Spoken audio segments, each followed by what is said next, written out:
Oke,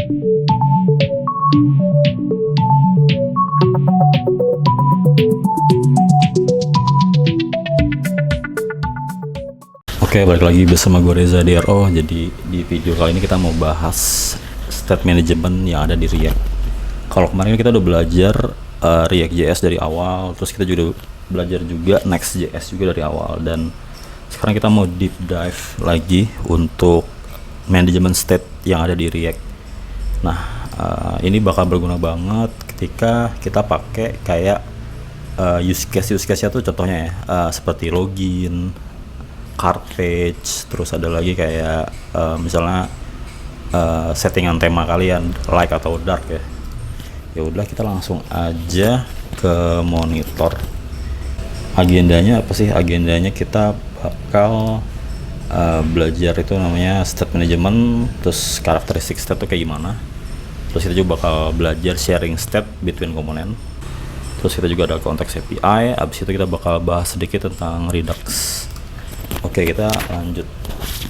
Apa sih state management? Jadi state management itu bagaimana cara kita mengorganize state kita dalam sebuah komponen, dan gimana cara kita melempar state itu dari komponen satu ke komponen lain. Misalnya kita punya state yang ada di parent komponen, habis itu kita lempar ke child komponen, ataupun sebaliknya dari child ke parent. Nah, seiring berjalannya waktu, aplikasi itu bisa makin besar. Udah gitu, state itu bisa juga terjadi kayak duplikat atau redundant. Nah, kalau udah gini itu bisa menyebabkan yang namanya itu bug. Jadi state itu punya karakteristik. Yang pertama itu dia akan nge-render komponennya kalau state-nya berubah. Terus yang kedua dia itu dependent. Terus yang ketiga gue tambahin lagi ya, state itu bisa kita manipulasi datanya. Nah, itu langsung aja ke monitor ya. Jadi cara yang paling modern di React untuk memanage state itu kita menggunakan yang namanya use state.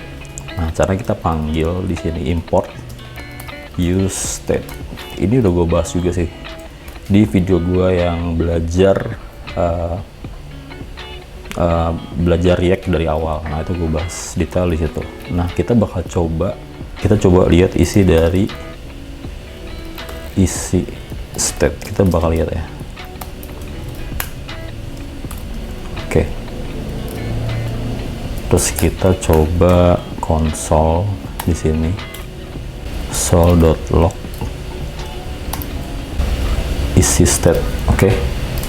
Ini gua inspect. Kita bakal cek di browser console. Nah, kayak yang gue bahas di video gue sebelumnya. Nah, ini adalah isi dari state. Isi dari state itu adalah dua buah array. Array pertama adalah initial value atau value dari state itu. Yang kedua adalah function di mana kita bisa mengupdate state tersebut dengan state yang baru. Gitu ya. Kalau sekarang array yang pertama atau initial value-nya itu undefined di sini. Nih yang ini ya. Nah, kalau kita mau masukin value-nya biar dia nggak undefined, kita bisa misalnya taruh di sini dan pasar. Jadi isi dari state tuh bisa string, bisa objek, bisa array, bisa boolean, bisa integer atau number. Nah, sekarang kalau kita lihat di browser console, kita bisa lihat isi dari state-nya itu dan pasar. Gimana cara kita manggil dua array ini, si state-nya sama function-nya? Cara manggilnya kita pakai teknik yang namanya destructuring. Misalnya kita kasih namanya lokasi, terus kita kasih function, nama fungsinya set lokasi. Oke, jadi lokasi adalah penampung untuk isi dari state-nya. Set lokasi adalah function yang nanti kita bakal gunakan untuk memanipulasi state-nya atau mengupdate state-nya dengan state yang baru. Nah, kalau udah begini kita bisa panggil si isi dari state-nya di sini. Misal di dalam JSX-nya saya ingin pergi ke lokasi. Nah, kalau gue save, dia bakal jadi Denpasar.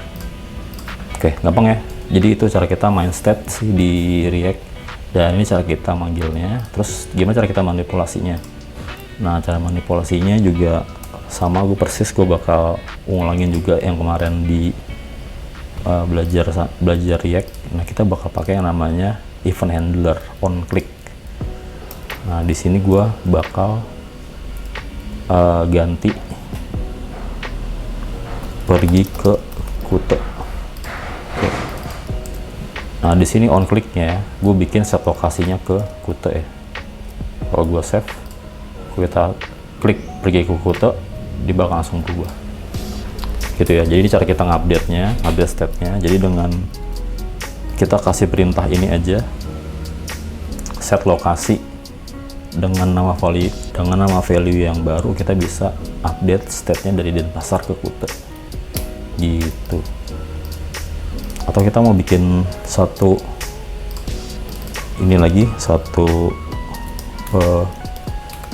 bedugul.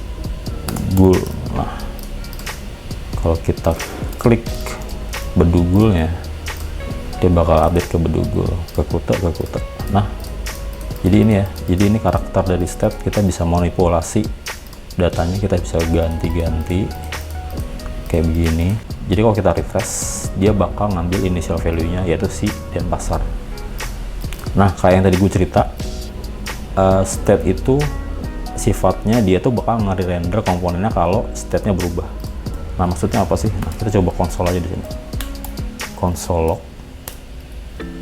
Ini gue kasih angka 1 ya. Terus di sini gue kasih konsol lagi ya, console log. Ini gue kasih angka 2.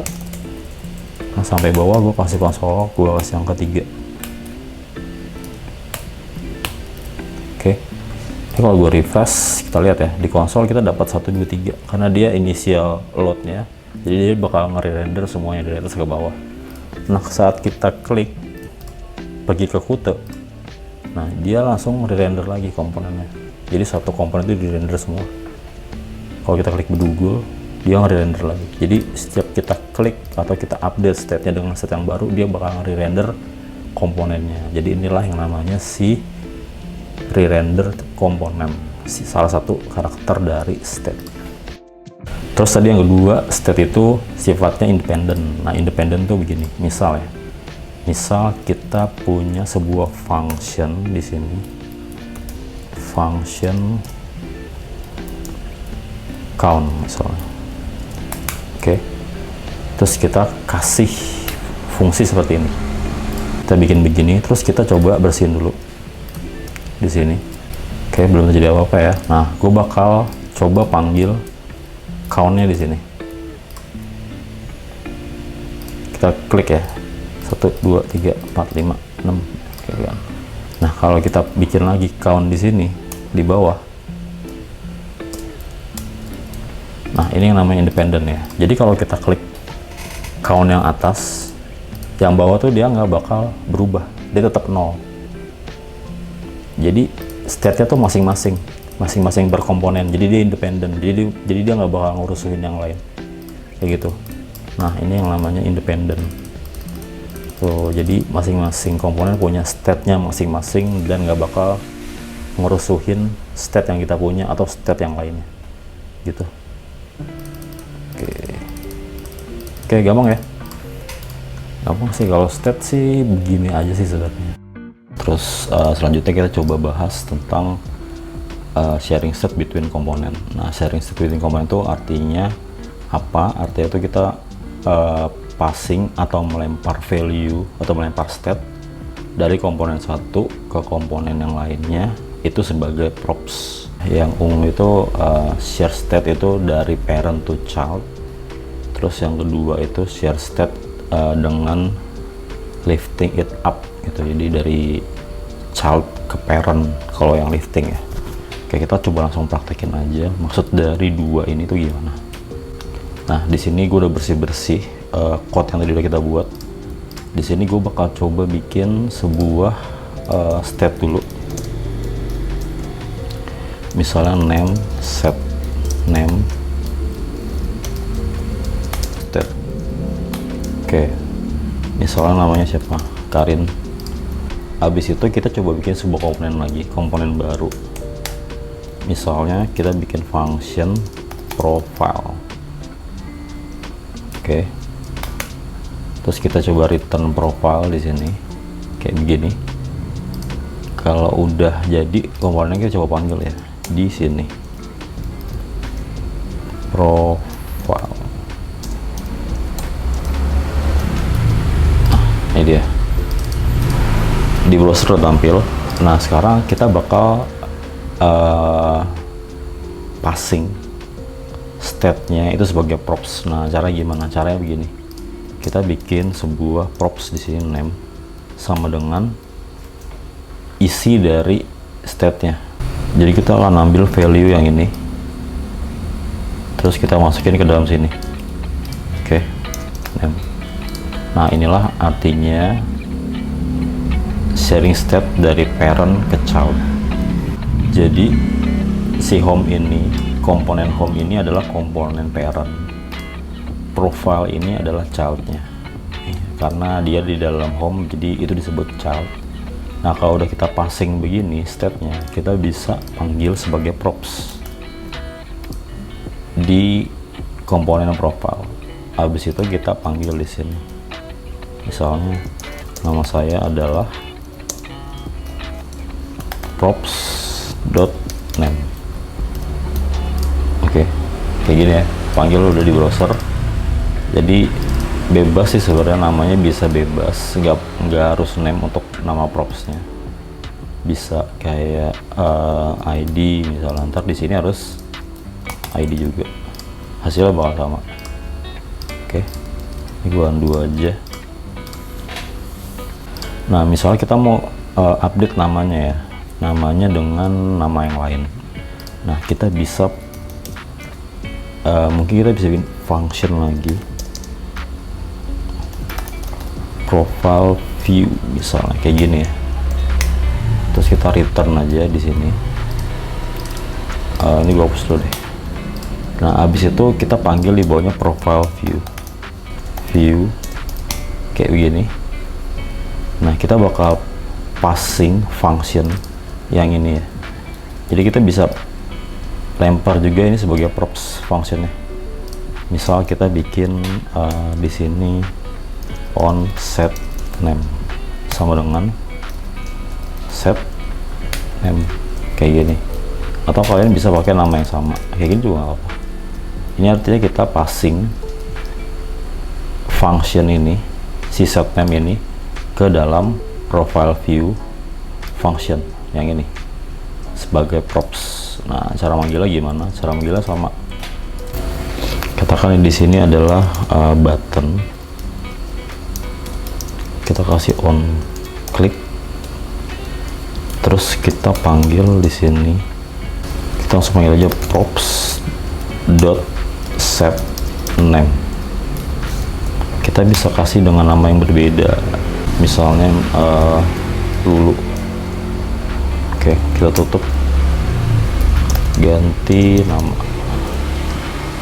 Nah kita bisa begini, jadi kita passing, ini artinya kita passing yang ini ke dalam komponen profile view. Nah kalau kita klik ganti nama, dia akan jadi Lulu gitu ya. Nah inilah teknik yang kita sebut dengan passing props dari parent, passing state dari parent ke child. Nah yang kita lakukan di line 11 atau di line 26 ini adalah yang kita sebut yang namanya tadi share state itu dengan lifting it up. Jadi kita passing functionnya sebagai props ke profile view komponen, terus kita bisa update state-nya di situ. Habis itu dia balik ke parent, terus dia update ke komponen profile. Nah ini kurang lebih kayak gini. Tadi kan kita punya parent komponen itu home punya child komponen itu profile sama profile view ya. Nah kurang lebih kayak gini ya. Di home ini kita punya ini, punya state namanya name sama state functionnya namanya set name. Nah dari situ kita udah punya nih initial value nya, namanya kan Karin kan. Nah kita send sebagai props ke komponen profile ke sini, saya warna merah ya. Nah terus tampil tuh di JSX nya, hai nama saya Karin. Nah terus dari home dia juga ngirim yang ini, set name itu ke profile view. Nah di profile view itu ada button yang ada event handlernya on click, yang mana dia bisa set name jadi lulu ya. Jadi kita update state-nya dari Karin jadi lulu. Nah habis itu yang panah merah ini, nah ini yang kita sebut lift up. Jadi kita lempar state yang terupdate dari profile view komponen ke home komponen, naik lagi ke atas sampai sini ya kan. Terus dari sini kita lempar ke profile komponen, ini yang panah biru ya. Jadi dia masuk ke sini lagi, terus dia langsung update value-nya. Nah kayak gitu ya kurang lebih gambarannya yang udah tadi kita buat di VS Code. Oke, misalnya kita bikin sebuah komponen lagi ya. Misalnya main page di sini. Terus kita bakal return di sini main page. Nah, kita coba panggil di sini ya.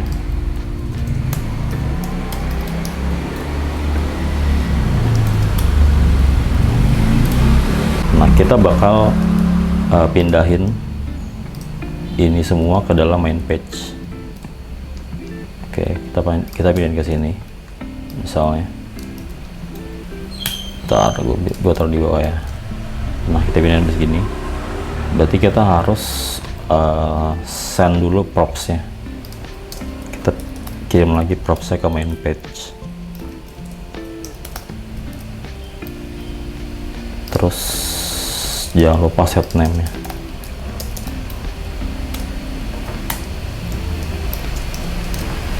Kayak gini ya. Oke, terus di main page nya kita jangan lupa panggil props. Terus di line 23 kita modify kayak gini. Oke, masih tampil dengan baik, terus nggak ada error juga. Nah terus kita coba bikin function lagi, misalnya function message. Oke, di sini kita return aja langsung.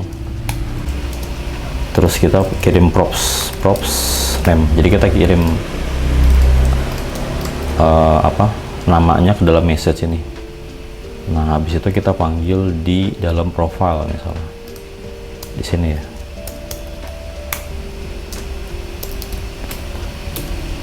Name sama dengan props name kayak gini. Nah seiring berjalannya waktu, nanti aplikasi kalian bisa kayak begini nih, sekompleks ini nih, banyak banget komponen-komponennya. Dan kalian lihat kan, kita dari awal kita punya, sebelum kita kan nggak punya main page ya, kita tambahin main page, terus kita kirim state-nya sebagai props name sama set name di sini, masuk ke line 27 yang ini. Terus di dalam sini kita punya ini profile sama profile view, yang mana dia juga butuh state itu. Jadi kita lempar lagi sebagai props name sama set name. Nah setelah itu dia masuk ke sini kan, masuk ke line 3 sebagai propsnya tadi. Terus itu kita masukin lagi nih ke dalam komponen message.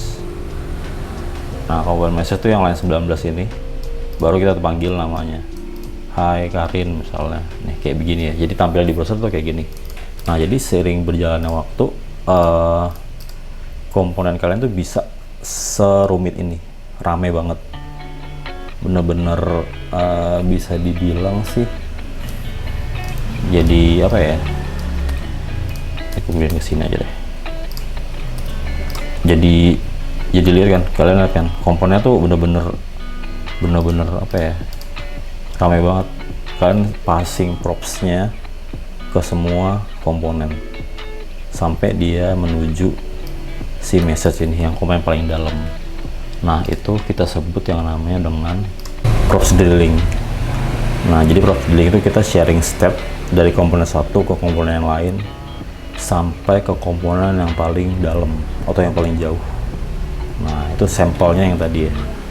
Nah terus kalau kita lihat gambarannya tuh seperti ini, kurang lebih persis kayak yang tadi kan kita misalnya punya app Dari app kita kirim props ke footer, dari footer kita kirim lagi ke child, terus kita kirim lagi ke deep child sampai yang paling bawah. Nah sebenarnya itu footer sama child ini dia nggak butuh props itu, nggak butuh state itu, tapi gara-gara konsep sharing state itu dari parent ke child, mau nggak mau kita harus lempar dulu ke footer, lempar dulu ke child, baru dia sampai deep child, yang mana yang butuh cuma deep child doang. Negatifnya dari props dealing itu apa aja sih? Pertama tuh increase complexity. Ya pastilah, karena kalau kalian bikin komponen banyak kayak tadi ya, jadi kompleks banget. Terus kita harus ngelempar stepnya tuh ke semua komponen. Sebenarnya komponen itu nggak butuh banget, atau malah nggak butuh sama sekali stepnya atau propsnya. Terus yang kedua tuh ada yang namanya tight coupling. Terus yang ketiga tuh hard to maintain. Udah pasti susah banget maintainnya kalau kalian banyak banget komponennya, terus kalian ngelempar props ke kemana-mana. Setiap ada masalah pasti ada solusi. Nah cara kita menghindari props dealing, jadi kita bisa pakai step manager seperti React Context API, MobX atau Redux. Gue ngambil yang tiga ini aja. Jadi kita bakal coba nanti praktekin menghilangkan props dealing pakai Context API juga Redux. Kalau kita udah pakai step manager, kita bisa lihat ilustrasinya seperti ini. Kita bisa lempar propsnya dari paling tinggi, dari parent itu langsung ke komponen yang paling jauh, ke deep child ini. Karena tadi sebelumnya kita lempar dari app footer ke child baru sampai deep child, kalau sekarang dari app kita langsung bisa tembak ke deep child. Nah itulah keuntungan dari kita menggunakan step manager seperti Context API, MobX ataupun Redux. Oke, kita coba langsung praktekin aja. Sebelumnya kita coba lihat documentation-nya. Jadi kalian bisa baca di react.dev untuk bikin konteks tuh gimana caranya. Di sini dijelasin juga sih. Pasti dijelasin, dan gampang banget sih sebenarnya pakai konteks. Oke, kita langsung ikutin aja documentation-nya ya. Nah untuk bikin konteks gue bakal taruh di level app di sini. Gue bakal taruh di sini ya, persis kayak gini nih, kayak yang ini di level app gue taruhnya ya. Oke, kita coba bikin yang namanya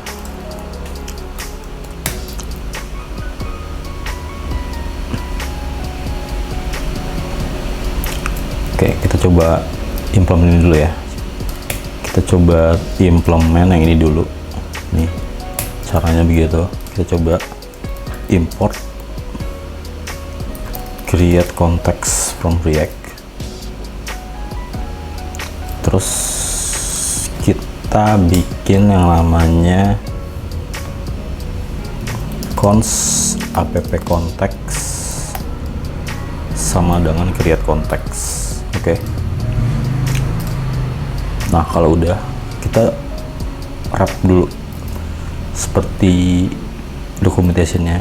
Nih kita bikin kayak gini. Oke, kita bisa wrap dulu pakai app, berarti app context dot provider, persis ya sama. Terus kita masukin value-nya setelah itu. Nah kalau kita lihat di documentation-nya, value-nya tuh dia dari state dari yang ini, jadi kita bisa ngikutin juga cara yang sama. Jadi kita bisa ke home misalnya, kita bisa coba pindahin ini ya, kita coba pindahin ini ke app. Oke. Kita coba pindahin ke sini. Terus jangan lupa kita import dulu use state-nya, use state.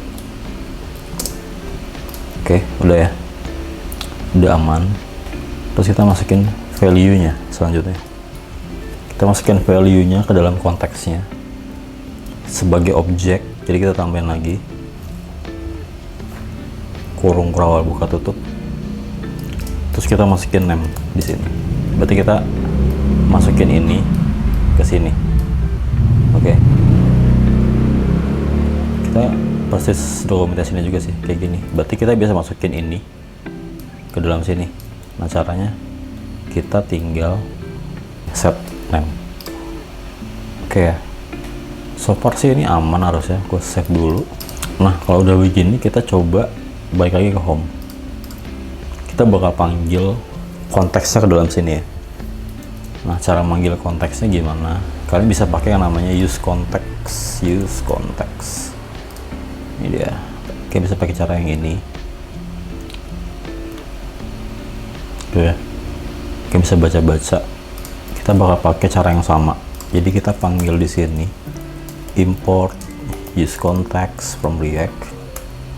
Terus kita import app konteksnya. Import app konteks.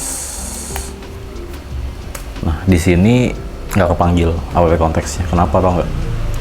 Karena kita belum ekspor.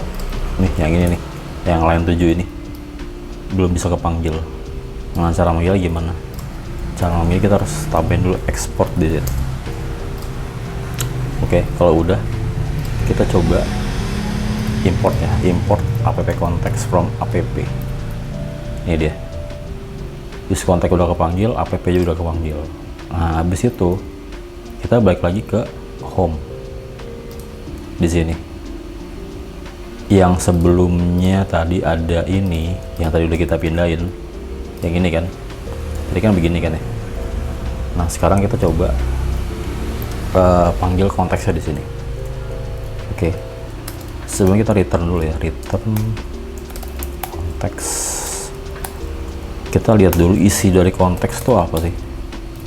Jadi kita coba cons isi konteks sama dengan use context. Terus kita panggil app konteksnya ke dalam sini. Kayak gini ya. Kita coba lihat isi konteksnya. Kita console dulu. Console.log isi konteks tuh apa ya? Kita refresh dulu. Nah, kalau kita lihat di browser console nih, data isi konteks itu adalah ini. Oke, berarti apa yang tadi udah kita lakukan di app.jsx itu udah berhasil dan udah kepanggil di sini. Nih, kita bisa manggil step-nya, step name-nya sama step function-nya set name. Nah, cara kita ekstrak data ini gimana caranya? Kita pakai yang namanya destructuring object. Berarti kita panggil name di sini sama set name. Oke, kalau udah kita coba hapus aja. Terus kita save. Nah, ternyata di browser udah langsung kelihatan kalau konteks yang tadi kita udah buat itu udah berjalan. Tuh, kayak begini. Oke, berarti kita udah berhasil passing data dari paling tinggi dari komponen app ke komponen home ya, pakai konteks. Nah, terus kalau misal kalian bikin kayak begini, ini masih jadi props drilling. Karena apa? Karena ya kita masih passing props ke semua komponen nih, kayak ini masih ada, ini masih ada, ini masih ada, gitu ya. Sebenarnya kan komponen itu juga nggak butuh state itu kan. Jadi sebenarnya kita bisa hapus. Nah, karena kita udah pakai konteks, kita bisa melakukan teknik yang seperti ini. Contoh di main page dulu, kita coba rapiin ya. Kita bisa hapus. Terus di sini berarti kita hapus ya di line 43. Oke, lanjut. Berarti di sini kita hapus juga di line 31. Karena kan dia nggak butuh state-nya atau props-nya. Oke, lanjut lagi. Berarti di halaman di komponen profile di line 15 dia udah nggak butuh di sini. Oke, propsnya juga bisa kita hapus berarti kayak begini. Nah, kita bisa pindahin line 38 ini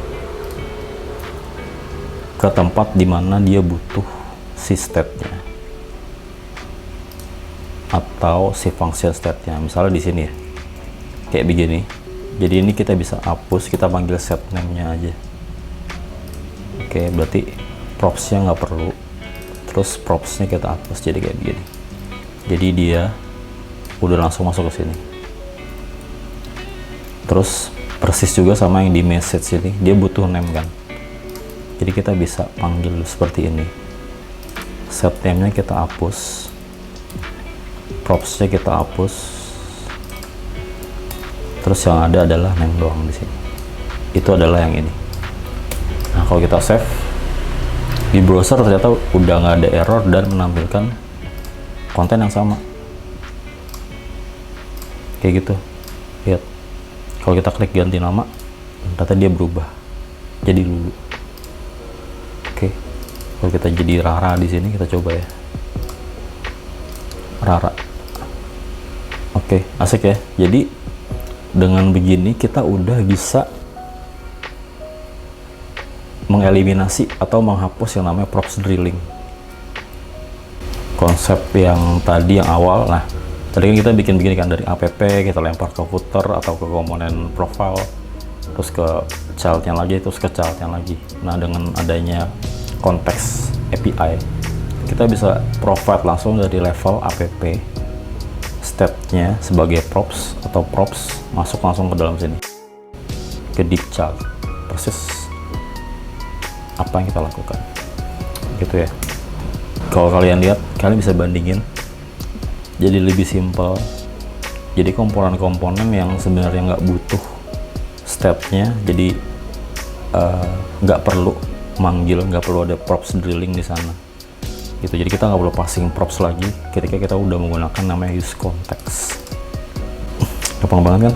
Oke, misalnya kalian mau bikin sebuah function yang sifatnya global, katakan misalnya gini, misal on show alert, misalnya alert, kita punya function kayak begini misalnya. Terus kita konsol aja ya, kita coba konsol aja. Ini sebagai ini aja sih, sebagai kayak gini. Misalnya kita punya function kayak gini. Oke, misalkan punya function on show alert misalnya, atau function apapun ya. Nah, ini kan function ini bisa dibilang nanti adalah function yang sifatnya global, karena function ini bisa kita lempar ke dalam konteks kayak begini misalnya. Nah, ini bisa jadi function yang sifatnya global, terus kita bisa panggil di komponen manapun yang ada di sini. Misalnya kita panggil di sini on show alert. Oke, terus kita bikin satu button lagi. Kita lihat on show alertnya di sini. Oke, kita coba klik. Kalian lihat di konsol ya. Nanti di konsol harusnya bakal tampil nih on show alert di sini. Kita klik aja, klik. Tuh, kelihatan ya. Nih di sini on show alertnya keluar ya. Berarti konteksnya udah berjalan dengan baik. Kalian bisa tambahin function apapun yang ya mungkin sifatnya global yang ada di level konteks. Kalian bisa tambahin on show toast misalnya, sama aja sebenarnya. Kalian bisa masukin ke dalam sini, terus kalian bisa panggil lagi misalnya di home, dimana misalnya di level di sini misalnya cons on show toast sama dengan use state, use context,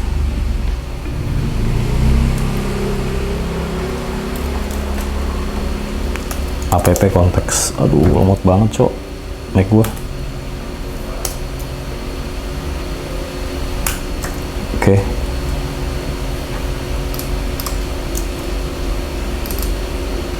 Terus kita mungkin bisa panggil di sini buttonnya, button on show toast. Nah, kalau kita klik di browser, dia langsung keluar di browser konsol gitu ya. Ntar gue restart dulu ya Mac gue ya. Lemot banget. Oke, selain props drilling yang bisa dipecahkan masalahnya sama use context, kita juga bisa memecahkan beberapa masalah lain seperti kayak login user, e-commerce card atau keranjang, terus website yang pakai tema gitu ya. Terus juga mungkin toast ya, toaster yang notification. Nah, itu juga bisa juga kita pakai yang namanya global state atau pakai use context. Oke, kita coba praktekin aja ya. Kita coba praktekin yang TOS dulu ya. TOS kan paling gampang. Oke, let's say gue mau install dulu deh. Gue install ini deh, React Tostify misalnya. Kita coba install dulu. Kita coba install dulu ya React Tostify-nya di sini. Oke, udah berhasil instalasinya. Kita coba running lagi React project-nya. Oke, React project-nya udah running ya. Kita coba implement dulu. Sangat mudah ya, saking mudahnya kita kopas aja di app.jsx. Di sini kita kopas, nggak ada error juga di browser. Habis itu kita bikin function yang namanya ini nih, kita taruh di sini misalnya, atau kita bisa replace yang ini on show TOS. Oke, kita replace aja seperti ini, dan ini kita hapus. Oke, kita jangan lupa masukin TOS kontainernya dulu di sini. Oke, kita replace, kita coba klik TOS-nya ya, show TOS misalnya. Mantap, langsung keluar ya. Global TOS. Oke, kita klik lagi. Oke, menarik ya. Jadi use context tuh bisa dengan cara-cara seperti ini sih harusnya. Tuh ya, ini contoh simpelnya. Kita pakai apa namanya? Ada TOS yang bagus gak sih?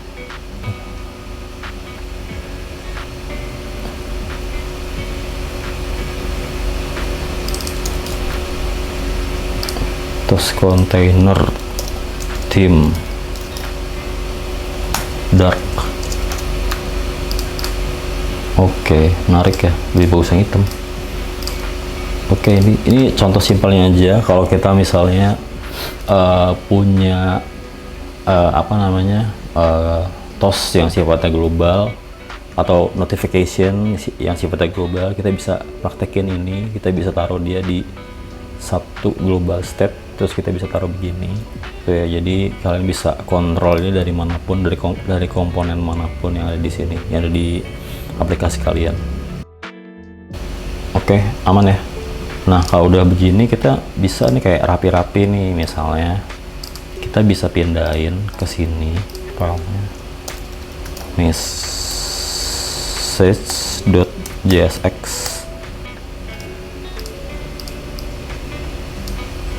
ke sini, export default function message.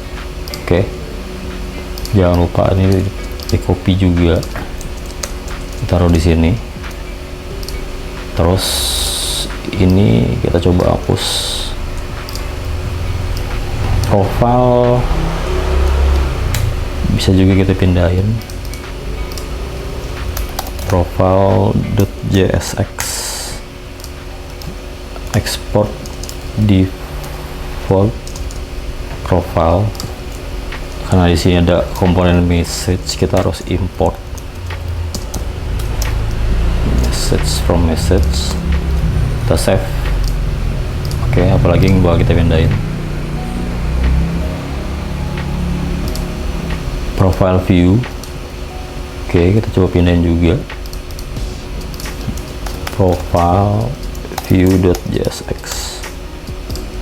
export default function profile view. Oke, di sini ada konteks, jadi kita jangan lupa panggil konteksnya di profile view kayak gini. Kita save. Terus kita bikin komponen yang terakhir yang namanya main page.jsx, export default main page. terus kita import profile, terus kita import profile view. Oke, kita save homepage-nya. Masih ada error karena kita belum import yang namanya import main. Oke, kayak gini ya, ini terakhir dah aman deh. Jadi tosnya masih jalan, ganti namanya masih jalan, show alert-nya juga masih jalan. Oke ya, jadi kurang lebih ini komponen finalnya setelah kita rapi-rapi. Jadi kita bisa masukin semuanya ke dalam folder components, terus kita juga bisa lihat code-nya jadi lebih clean pastinya, di homepage jadi lebih simple. Terus kita juga udah ngilangin namanya props drilling pakai yang namanya context API. Untuk konteks sendiri sebenarnya itu kalian bisa bikin lebih dari satu. Misalnya kalau kalian mau bikin konteks yang lebih spesifik, misalnya kayak tema website misalnya like atau dark gitu ya, kalian mungkin bisa bikin kayak tema konteks misalnya. Itu sih sebenarnya opsional, cuma kalau misalnya kalian butuh ya nggak apa-apa juga dibikin. Nah, gue bakal coba kasih sampel. Misalnya kita buka lagi app.jsx, kita coba export lagi, export cons misalnya theme context, create context kayak gini ya. Kita bisa ngulangin juga caranya seperti ini. Terus nanti di bawah sini kalian bisa bikin kayak gini, cons misalnya theme set use step. Kita bisa pakai like misalnya.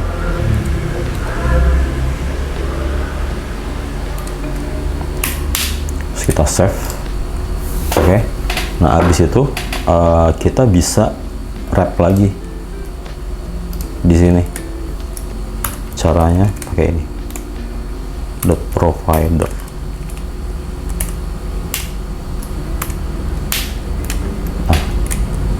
Nah, kayak gini ya. Kalau kita lihat ada error lagi di konsolnya yang ini. Ya, ini artinya kita belum passing value ya. Jadi kita bisa lakukan cara yang sama. Kita passing value ke tema sebagai objek ya. Jadi kita masukin di sini theme. Terus set. Oke, kalau kita save di browser udah bersih. Oke, misalnya kita mau panggil temanya misalnya kita panggil di profile view, di mana di profile view itu ada button. Kita anggap aja kita mau nampilin button yang like atau yang dark misalnya. Nah, kalian panggil aja di sini theme konteksnya, import. Nah, kayak gini ya. Terus kita panggil temanya sama dengan use context, theme context kayak gini ya. Nah, kalau ini kita console,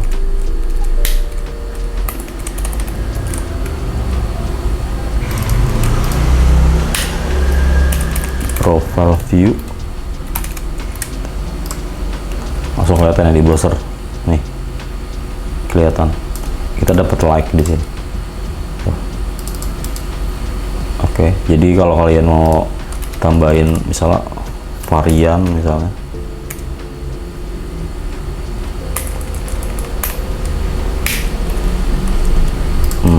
bentar ya, kita coba ke get bootstrap, react bootstrap. Oke, kita coba panggil ya button dari React Bootstrap. Terus kita coba implement di sini. Nah, kelihatan ya, udah kelihatan di sini kan yang temanya primary kan. Kita coba langsung tempel aja varian.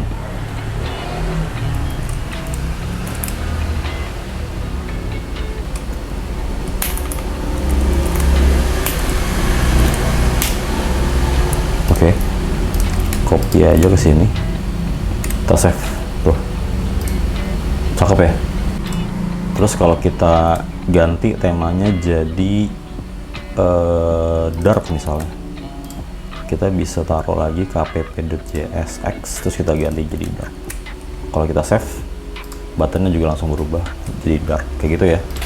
Jadi kalau kalian bikin konteks yang spesifik itu sih sifatnya opsional, jadi perlu nggak perlu sih. Misalnya sebenarnya kalian bisa pakai app konteks aja yang sifatnya global, itu juga harusnya udah cukup. Oke, kita coba sekalian rapiin aja ya. Kita coba ke home, kita panggil button react-nya, button bootstrap-nya, terus kita coba panggil lagi si import theme context from app, terus di sini kita coba panggil cons.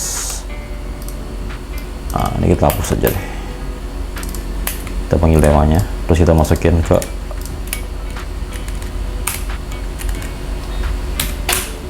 varian, sorry tuh, oke. Terus kalau kita mau ganti lagi ya udah kayak tadi aja, sukses jadi hijau. Oke, menarik ya. Kita coba kasih sentuhan akhir, kita bakal balik lagi ke React Bootstrap nya. Gue bakal coba bikin sebuah drop down di sini di app.jsx. Kita panggil dulu drop down buttonnya, terus kita kopas aja nih, nggak usah lama-lama biar cepet. Kita kopas aja kayak begini, kita lihat. Nah, ini dia udah jadi drop downnya. Gue bakal coba kasih event on click, bisa nggak ya? Nah, ini bisa nih.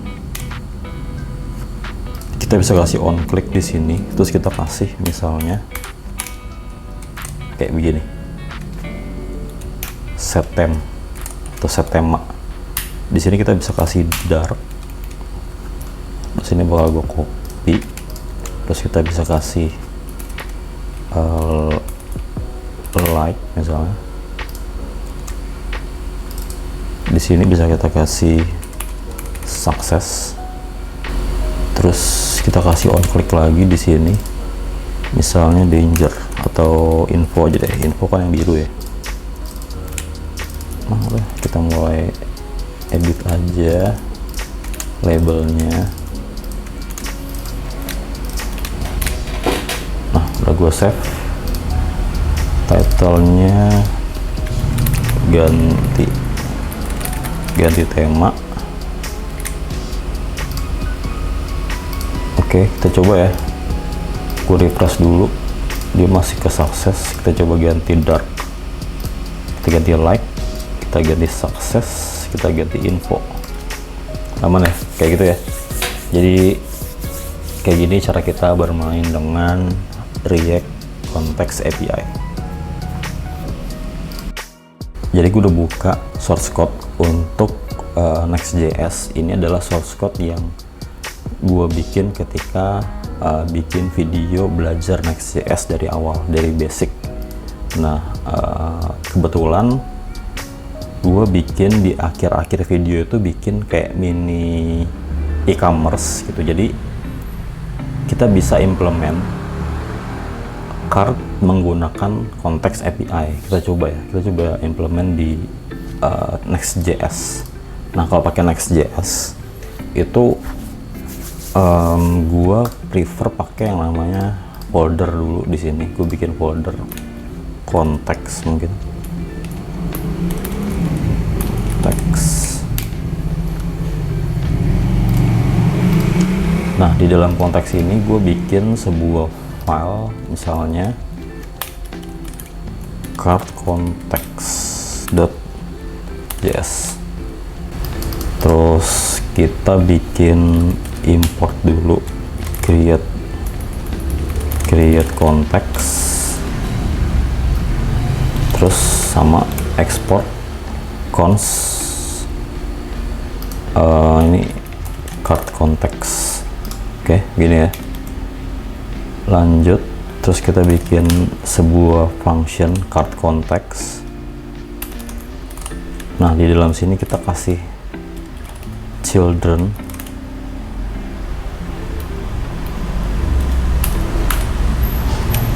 Terus kita coba bikin returnnya dulu, card context seperti ini. Oke, terus kita export default card context.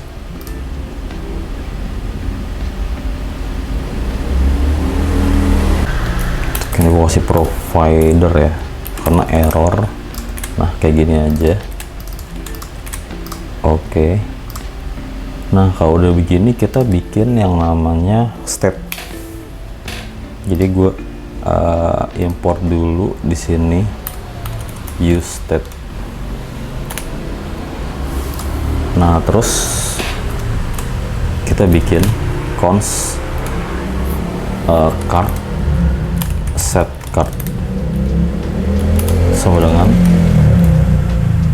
use state. Terus kita masukin array kosong gini ya. Nah, kenapa cardnya itu array kosong? Karena asumsinya kita bakal masukin item ini nih. Jadi kita mau masukin image sama title sama price nya juga ya. Oke, jadi ntar bentuk datanya tuh kayak gini. Data sama dengan ID, title. Nah, kayak begini ntar bentuk datanya kurang lebih. Oke, aman ya. Jangan lupa kita masukin value dulu di sini, persis kayak sebelumnya, card sama set card. Kayak gini sih harusnya udah cukup sih harusnya. Nah, kalau udah seperti ini kita bisa panggil di app.js di sini. Nah, kita bisa panggil di sini ya, card context provider. Terus kita bikin seperti ini. Nah, kayak gini. Kalau kita inspect, ada error nggak? Di konsol juga bersih, nggak ada error. Nah, kita coba panggil ya. Kita coba panggil cardnya di halaman card. Ini kan gue udah bikin card page nih di sini. Nah, kita coba panggil ya di sini.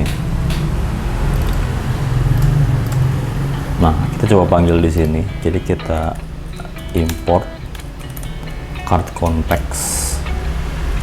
Terus kita import use context. Nah, kayak gini. Oke, di sini kita lanjut const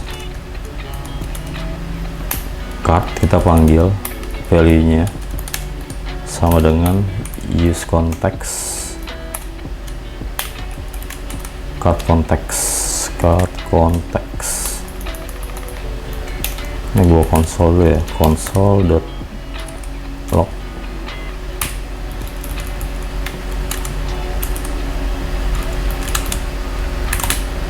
Oke, kita coba save. Nah, ini kelihatan ya di konsol array kosong. Nah, dapat kan, gampang kan?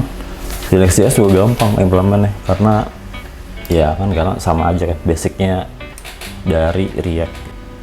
Oke, kalau udah begini kita coba ke halaman produk detail kali ya. Nah, di sini kita coba ke halaman produk detail. Di produk detail ini gue ada sebuah button ATC nih, add to cart. Oke, kita coba lihat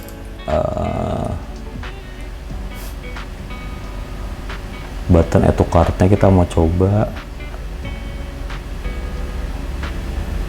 aktifkan. Nah, caranya gimana? Caranya persis kayak tadi, kita coba import dulu, import use context, terus kita import card context. Oke, di sini kita bikin yang namanya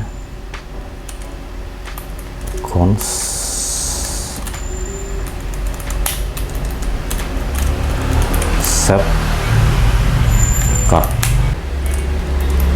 card context.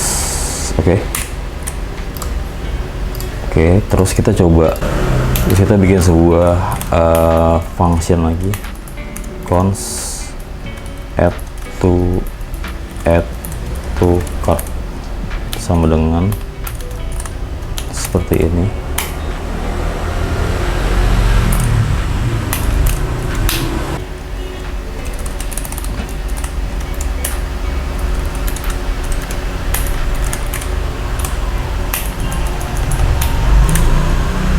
Oke, kalau udah add to cart kita panggil di button add to cart di sini. Kita kasih on click add to cart. Oke, terus kita inspect. Gue bakal coba klik ya. Dapat nggak? Nah, itemnya dapat ya. Di konsol kelihatan. Nah, kalau udah begini, kita bakal di line 8 ya, kita panggil kartnya. Kalau udah begini, kita coba balik lagi ke line 12, terus kita bikin seperti ini. Oke, jadi kita bakal concat, kita bakal merge card yang ada di step dengan data yang baru. Kita coba ya, kita coba klik add to cart. Oke, nggak ada yang error. Terus kita coba pergi ke cart page. Nah, tuh kelihatan ya. Nih, kelihatan datanya ya, udah masuk. Ini kan datanya cuma satu nih. Kita balik lagi ke home misalnya. Kita klik yang ini, terus kita masukin lagi, kita klik lagi add to cart. Nah, kalau kita lihat di konsol datanya kita bisa dapat. Nah, kalau kita balik lagi ke cart, kita harusnya bisa dapat 2 array di sini. Nah, ini dia, kita dapat 2 array langsung di sini. Itu ya. Nah, jadi konsep dari konteks di cart e-commerce tuh kurang lebih ya kira-kira kayak gini cara bikinnya. Nah, dari sini kita udah bisa ke cart page lagi, terus kita coba panggil image-nya, atau kita panggil listnya ya, list card-nya bukan image-nya. Caranya gimana? Caranya kita ke kita coba panggil di sini ya. Kita coba panggil card .map. Terus kita masukin value. Dan ini kayak looping biasa aja sih sebenarnya. Nih kayak begini. Jangan lupa kita masukin key-nya di sini. value.id. Terus kita panggil di sini value.title. Terus yang bawah value.description. Ini dia. Kita rapiin lagi ya, 200. Oke, masih belum rapi image-nya, kita cek dulu CSS-nya. Atau kita kecilin lagi kali ya, 100 ini 100. Nah, segini udah cukup harusnya. Nah, ini dia. Jadi ini bentar deh, jangan description kali ya, masukin price aja.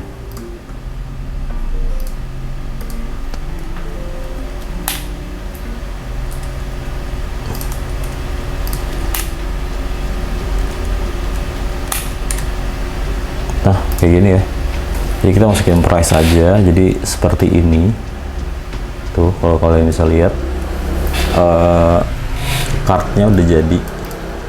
Jadi kalau kita balik lagi ke ini, gua hapus dulu deh konsolnya. Kalau kita balik lagi ke homepage, terus kita buka lagi misalnya ini, terus kalau kita add to cart, dia harusnya nambah. Ini dia kayak gini ya, jadi enak kan. Jadi kita bisa sharing state itu ke semua komponen menggunakan konteks gitu. Jadi kalau di Next.js sih sama aja untuk caranya, nggak susah juga sih harusnya. Nah, di sini kan ada total belanja nih. Nah, caranya gimana dapetin total belanjanya? Caranya begini, kita bisa manfaatin use effect. Oke, kita masukin dulu ininya, dependensinya, cart misalnya. Terus kita bikin sebuah function.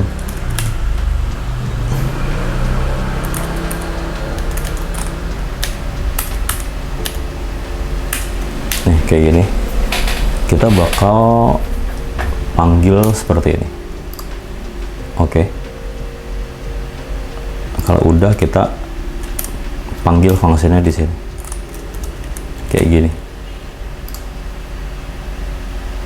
Totalnya kita bakal dapet. Nah, cara masukin ke dalam total belanja ini gimana? Cara kita bisa bikin sebuah state dulu, state cons summary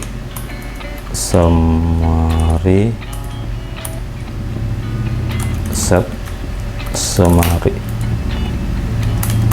use state.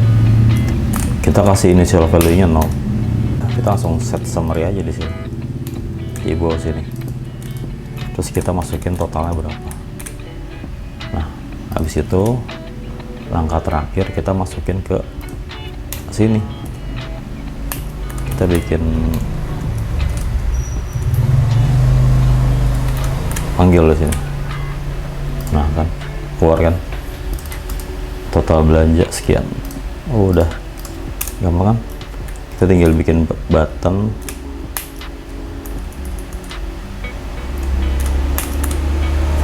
check out.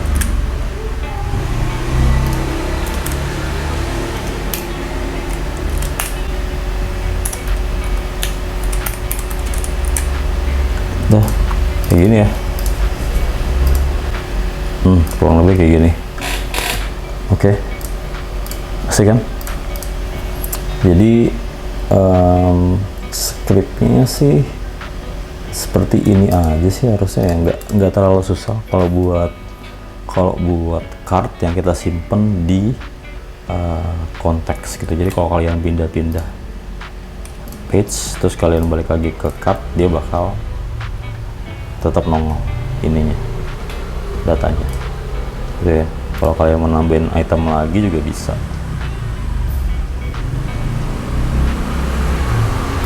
Kita beli monitor ya. Oke, kita cek. Nah, ini dia ada monitornya kan.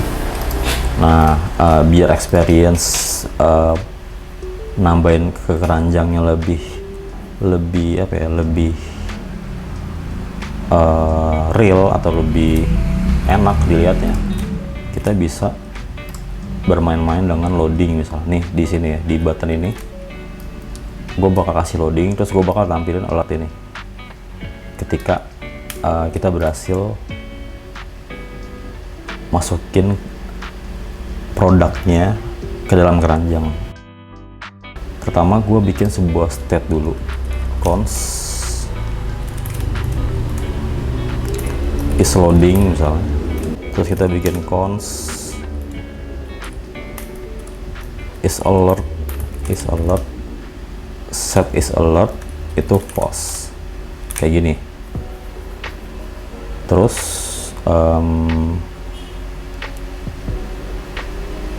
ini kan ada alert nih, mana ya, panjang banget ya alertnya. Nah, ini kan ada alert kan. Nah, kita coba bikin validasi is alert. Kalau alertnya true, kita bakal tampilin alertnya ya. Kalau is alertnya true, kita bakal tampilin komponennya.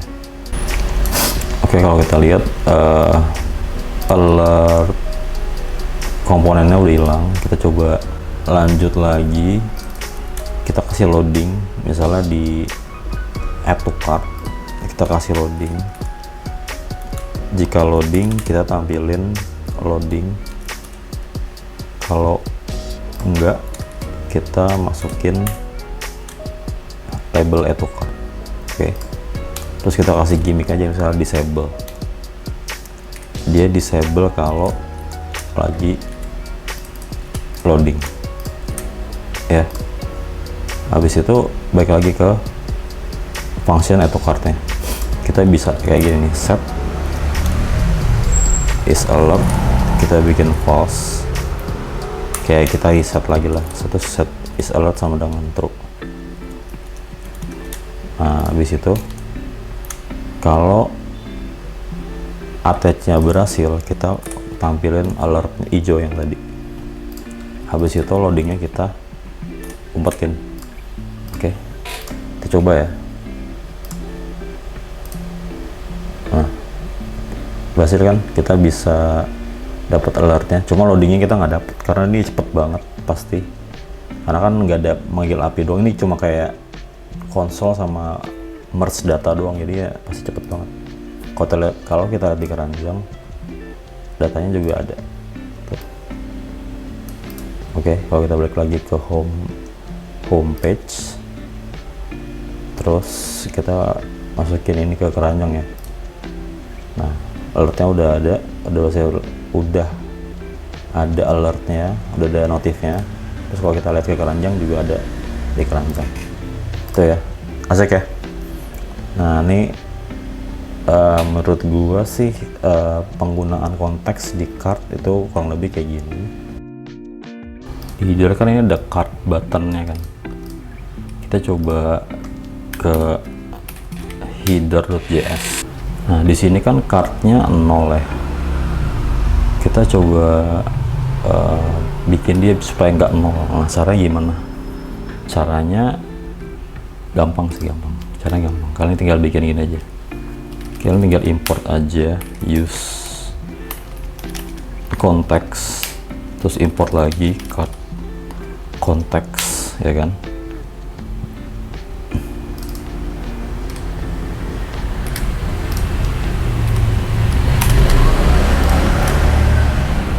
Oke, terus di sini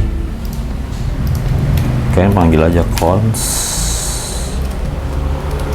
card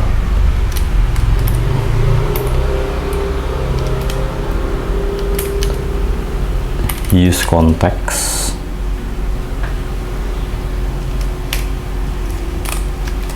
terus card konteks. Oke, jadi kita manggil cardnya, state cardnya di sini. Kita coba inspect ya. Nah, di sini kita pakai yang namanya, kita console log dulu card.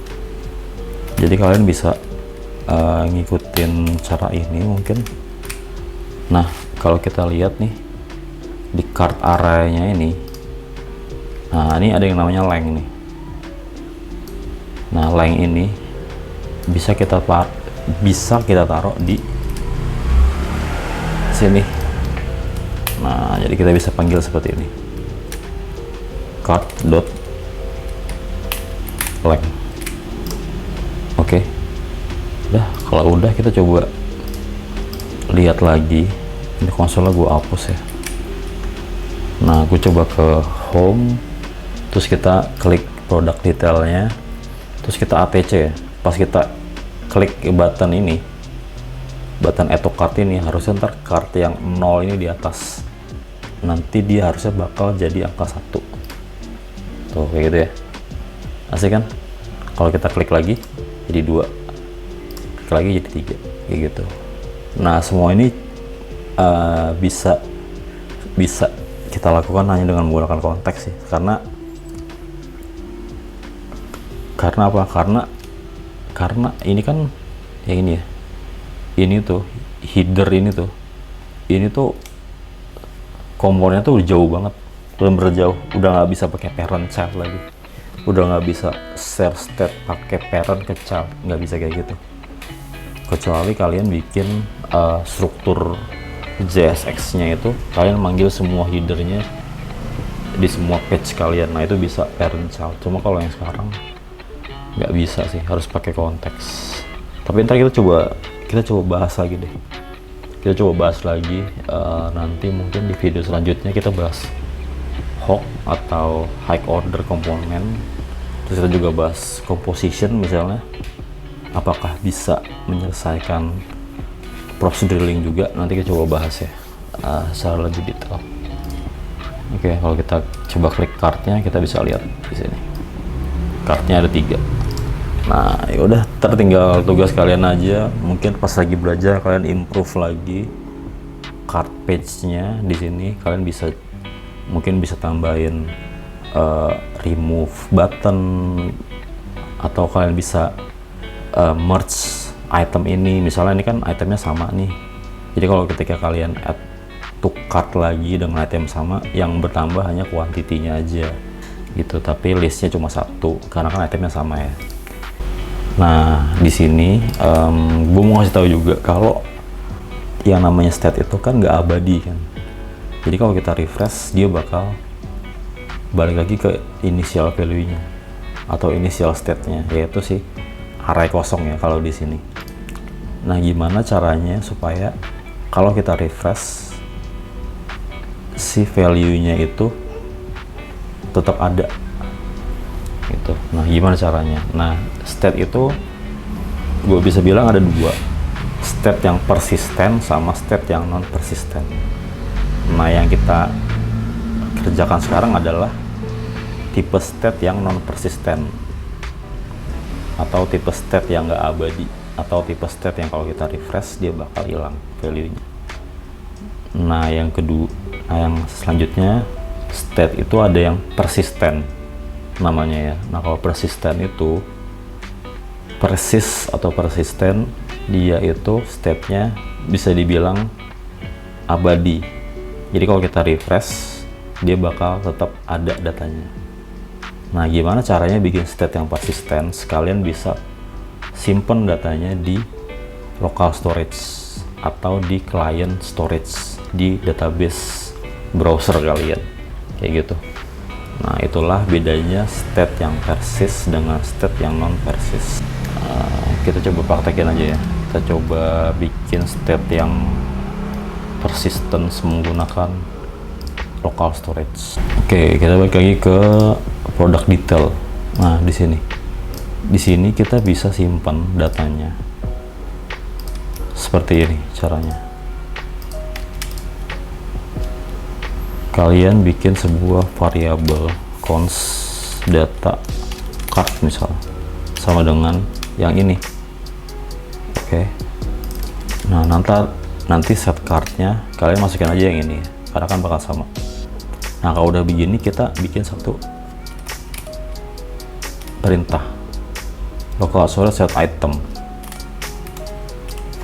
masukin key-nya misalnya card, terus kita kasih JSON stringify data card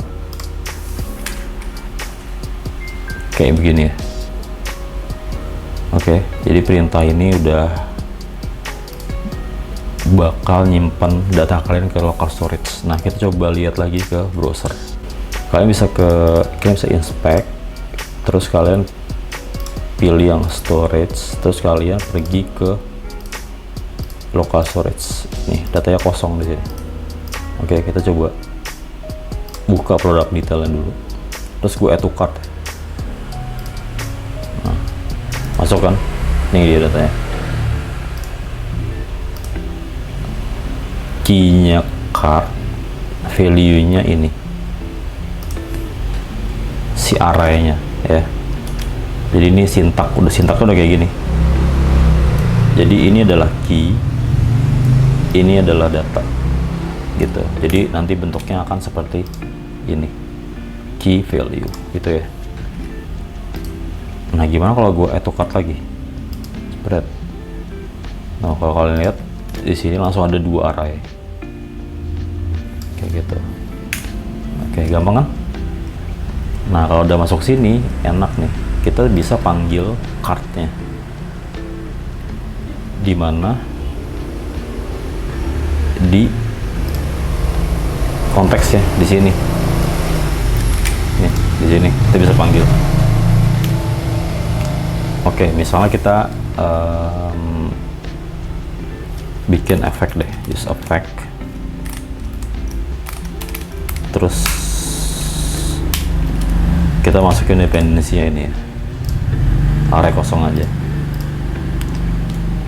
Habis itu di sini gue bakal panggil local cardnya. Ada nggak di local storage? Nih yang ini. Oke, terus kalau ada kita validasi. Kalau ada cardnya, masukin ke dalam sini. Oke. Kalau udah begini, kita lihat ya. Ini cardnya masih kosong kan? Nah nih ya, ini gue kosongin dulu deh. Mana ya? Clear, jadi clear dulu. Oke, ini gue refresh deh. Nah ini gue add to cart, jebret, lihat dia masuk lagi ke dalam sini. Nah ini kalau gue refresh, sebelumnya kan hilang. Kita lihat kartunya masih ada nih, angka 1. Nah kalau gue klik, dia ada. Kalau gue refresh, dia tetap ada. Asik kan?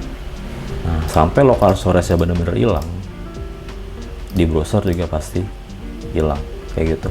Nah inilah, jadi inilah yang namanya itu state yang persisten dan non persisten. Jadi terserah kalian butuh yang mana. Kalau gua prefer gua taruh di state yang sifatnya persis itu. Jadi kalau misalnya kita refresh, dia tetap ada datanya itu ya. Gampang kan? Ini ngodingnya enak banget sih. Gue nggak usah ngetik yang ngasih tahu masih tab 9 nya, tapi tab 9 ini lucu sih emang fiturnya. Tab 9 ini lucu banget fiturnya, dia tuh bener-bener apa ya, nih kalau kalian mau pakai juga oke juga sih. Kayak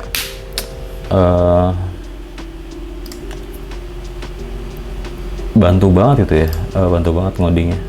Dari tadi tuh gue pas ketik codingan tuh yang ngasih tau tuh dia, gue tinggal tap aja. Tapi bang bener sih, bener dia bener bikin ininya, bikin codingan canggih banget.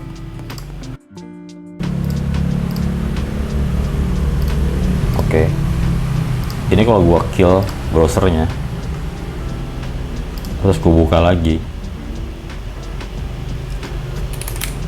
datanya tuh masih ada. Tuh masih ada kan? Asik kan?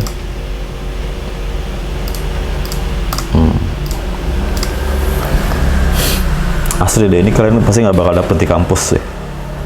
Dulu sih pas gue kuliah gue nggak diajarin ginian sih, kayaknya sih nggak diajarin deh. Bener-bener apa ya, kayak kulit luarnya aja tuh kalau di kampus tuh. Oke. Kurang lebih ini cara kita bermain dengan use context di e-commerce, kurang lebih di halaman keranjangnya. Untuk login user kurang lebih bakal sama gitu ya.